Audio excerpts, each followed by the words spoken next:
Hey there everyone and welcome to Atlantic Canada's only video game show, bringing you the best of the Atlantic Canadian gaming scene. This is The Game Code and I'm your host Stephanie Pelley. We've got a fully packed episode for you today. Now that E3 is in the books, it's not just going to be a waiting game before both the Xbox One and PlayStation 4 launch in November. We're having a roundtable discussion about what's going to shape the next few months for Microsoft and Sony. And since we have a few guests with us, we're going to play a little game in a special segment we like to call Video Game Or. And Ian returns with Blake Seymour to bring you another lesson from the MOBA class. If you need to step your Dota, League, or Han games up a notch, these guys bring you everything you need to know. But first, let the console wars begin. With E3 2013 now in the books, it's fairly safe to say that the console wars are in full swing. Both Sony and Microsoft brought their A games to the E3 stage, and additional details about both the Xbox One and the PlayStation 4 have slowly trickled out since, including both games and console features and, of course, their approach to the used game market.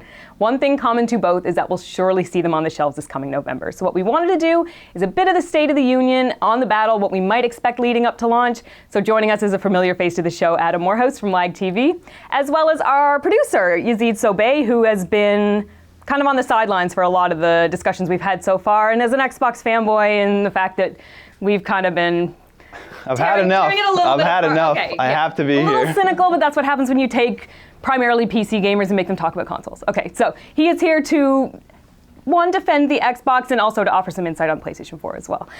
So what we're going to do, we're going to have a little bit of structure to this, guys. We're going to have 7 categories to discuss. So each of you can give your answer on who you think wins that particular category. So let's just go through the categories. Number 1 is hardware.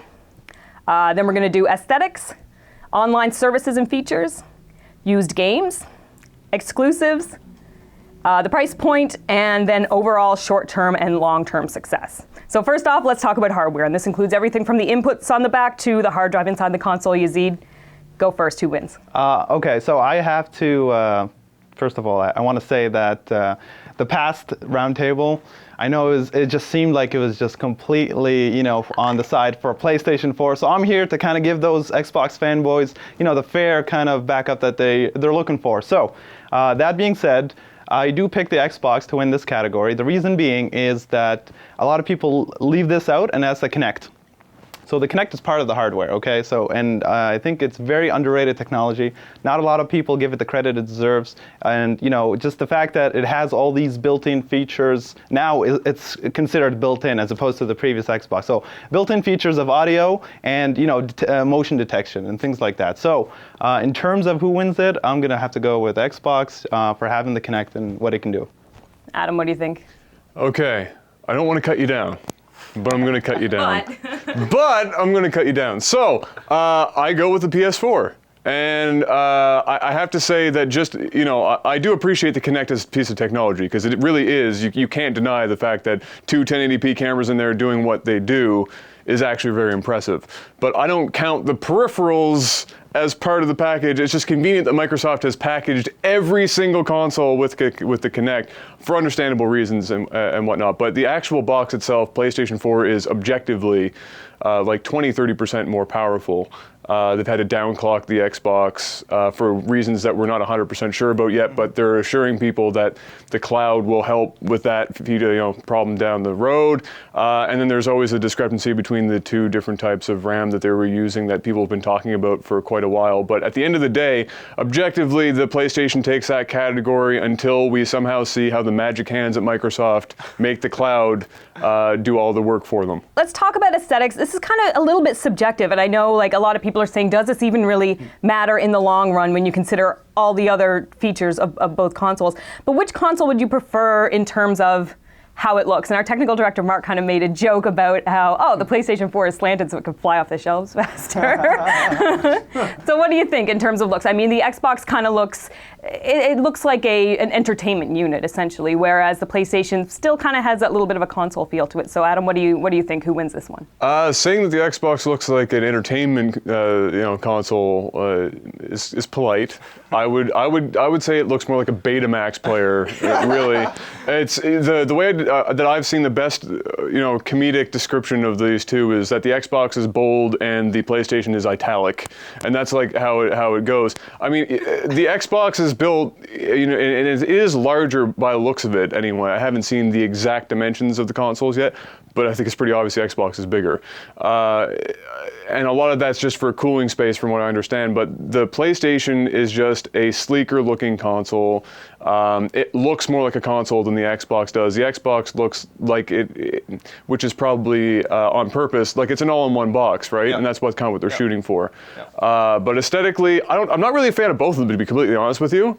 I would rather not have that glossy black anymore, because every piece of dust and fingerprint on the planet will get on them. What do you think was a good-looking console? What? What was a good-looking console? Can you pick one? Console? Yeah. To be on, can I do reiterations or iterations of consoles? Sure. So the PS2 Slim is probably the best example of a really pretty console that I've seen. The silver PS2 Slim is a very attractive console. The 360 certainly isn't a very attractive console. Nor is the original PlayStation 3 was probably the ugliest thing. Come on, the GameCube? GameCube. Well, you can't. It's a box. You can't. It's not like they tried, but it's not like it's terrible either. That's the least of its worries, was its aesthetics on the GameCube. But I have to side with if I had to choose. I'm going with the italics. And you have to. Italic, okay. Exactly. Okay, fair enough. I'm with you. I think the PS4 is sexy as hell compared to the Xbox. Hey, I didn't call it sexy. Compared to the Xbox. Now, and speaking of that joke that It's you a 5. said, so the Xbox is bold, and then the PS4 is italic, and I've heard people say that the Wii U is Comic Sans. So speaking of that font. It's the worst font. So I agree with you and like it, and it's interesting to see how now they both have like the matte and the glossy finish. Both of them had that, and it was weird. It was, I hate glossy for fingerprints, but I hate matte because it's harder to clean. So I'm gonna give it to the PS4 as well. So I'm with you on that. Does it even matter? It's kind of in your entertainment center. It collects dust. Everything's wireless, so. Most people have it hidden in like a shelf somewhere anyway. Nobody's displaying it vertically for the world to see these days, really. So I'm sure I shouldn't say that. I'm sorry for all of you who actually stand your Xbox 360s at home vertically, or your PlayStations or whatever. Actually, if you do it with an Xbox, you can do that with a 360, can't you? You can put water cooling. You can do so many things. I remember when they did that. Yeah. Guys, let's talk about built-in services and features here. So this includes your streaming, your Xbox Live, PlayStation Network Plus, Game DVR, Yazeed. Take it. They're pretty much neck to neck. I think they both have game DVRs. You can, record what you're playing, and then you can upload it. Xbox has Twitch. PlayStation has Ustream. Twitch is much better, in my opinion, and it's much more popular. So I think it comes down to Xbox Live versus PlayStation Network. So the fact that PlayStation Network was beneficial and it had free games every month, but now Xbox Live has that, they kind of learned from Sony. I think I have to give it to the 300,000 servers that powered 1999 computing power in the world. So I will definitely have to say Xbox Live for this. Adam, what do you think? Okay. I'm kind of on the same boat there, where they're pretty much neck and neck. They met in the middle for a lot of things so far, actually. However, like you were saying, when it comes to Xbox Live versus PlayStation Network, I'm actually going to say that, once again, pretty close, except for the 300,000 servers, which we, once again, don't know all that much about yet. However, for the sake of argument, let's assume that they're actually going to accomplish something with all of those servers. You would hope that they could. Yep. And so if there was to be hairs to be split on that one, the Xbox takes it. However, on the whole, I'm saying it's pretty much a wash. All right, now let's talk. I want to talk about used games. I mean, this is kind of something where we're not really sure what Xbox is kind of bringing to the table right now, but a lot of people would say that Sony has kind of like hit a home run with this one. What do you think in terms of used game market, Adam? Well, I mean, we all saw the reaction at the PlayStation conference, and I think it goes without saying that that the PlayStation wins this category. When it comes to the disc-based gaming, there is no comparison, and obviously in the digital world, there is no such thing as trading or anything of that nature. But until the disc-based generation is completely closed, which we're not obviously there yet, until that happens, it should probably stay the way PlayStation is delivering it to the fans, and I think that it shows from that conference that that's exactly what people are hoping for. It's true. I don't think I've heard a conference where they were shouting the name of It hasn't happened since weird. Nintendo used to, every time a Zelda game used to be, and everybody was kind of gone crazy. That doesn't happen anymore, but it happened at this point. No, I'll give it to PlayStation 4, absolutely. I mean, hitting a home run, I doubt that's the right way to say it. They literally did nothing from the last generation, so if that's a home run, that's great. I think the whole PR... For comparison purposes. The whole PR, like taking a jab at Microsoft, a little childish, it's something that Apple did to Microsoft. It's something that Samsung did to Apple. I don't think that's necessary. Let's talk about exclusives real quick. So, I mean, there used to be a time when a console was essentially sold on its exclusive games. It's not like that anymore. So, Yazeed, what can you say in terms of exclusives for Xbox? Very true. You're right. It always came down to the games, the console with the greatest games, the games that you enjoy, you'll just buy that console. But now that every console's trying to do kind of everything, right? The all-in-one entertainment boxes. But you know what? I will definitely give this one to Xbox, which I think a lot of people also agree with, is that they definitely had a lot more exclusive, and they looked great. Nothing to take away from any of the other exclusives from PlayStation or any other console, but I think that the fact that they had more exclusives, and a lot of them were, some of them were, returning titles, but some of them were new IPs. So I think I have to say that Xbox. Yeah, I'm a little hit or miss when it comes to these exclusives, because after the Xbox conference, when they were preaching just how many amazing new IPs and amazing exclusives were going to be there, they showed a couple of them that grabbed my attention. So the Sunset Overdrive grabbed my attention, and surprisingly, Project Spark grabbed my attention. However, Titanfall.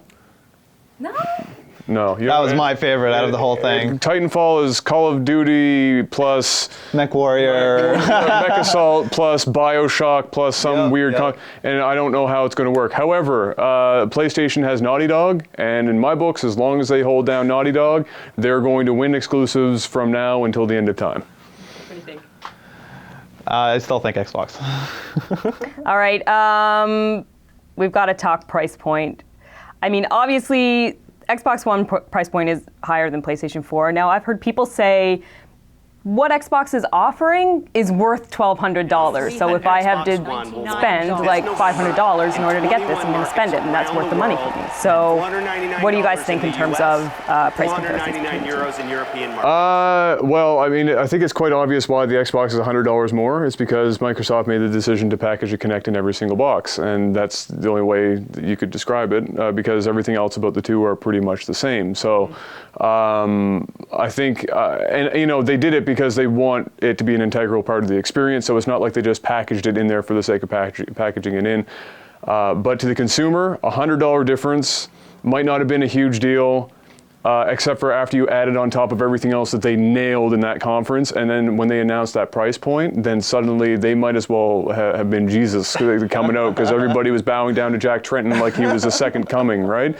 So I don't think it's a huge deal, because first movers to consoles would probably pay $7.99 and wouldn't care, and they're going to price skim from there anyway. But it's definitely another nail that could be put in the proverbial coffin of Microsoft. But it's not going to make a big difference in the long run, obviously. Yeah, I think if you want the console, you'll get it, but I definitely have to give this one to Xbox, because price point, it means price value to me, and it means what you get for the dollar that you spend, and so for that, $4.99, you get a lot more than what you get from $3.99 from PlayStation. Last question, just overall thoughts in terms of long-term success. Hard to say. Really, once again, I feel like in terms Microsoft, and I haven't said this yet, but I feel like Microsoft has something really great. They're just doing a really terrible job of explaining it to the population as to why what they're doing is good for the consumer. They haven't done any of that. They've just said, hey guys, here's a bunch of change, deal with it. And if you don't like it, we have a brand new Xbox 360 that you too can own again. So, I don't think in the long term, just like any other E3 before this one, E3 doesn't make that much of a difference. It makes a fairly substantial difference in the beginning of the sales period, but over the long term, it's really going to be what games come out, how do the two sides utilize their strengths, which right now the Xbox is looking at that server count, the PlayStation is going to be looking at continuing that more of the same and battling the change of the Xbox. So it's hard to say long-term success. I'm not going to choose any size, to be honest with you, and that sounds flaky, but it's impossible to tell after an E3. Absolutely. I'm excited that they're both going to be released at the same time. This is going to be a first. The last generation didn't a really year happen, separated, right? yeah. And so you always get a head start with a year for the Xbox from last time. But I'm going to have to give it to short-term success for the PlayStation 4 just because of the price point, which is cheaper at this point. But I will have to say that the Xbox will win end game. It's just the things that Microsoft can do to integrate things that you didn't even know that you needed, and eventually, just the server power and the Xbox Live experience is only getting better. So I have to say for Microsoft. All right, that's going to wrap it up for us on the Xbox One and PlayStation 4, but you can bet we'll be keeping a close eye over the next few months, and you can definitely expect some major coverage at launch. But don't go anywhere. Coming up, we've got something fun we're going to try since we have Adam and Yazeed here. We're actually going to try and play a little game, so stick around.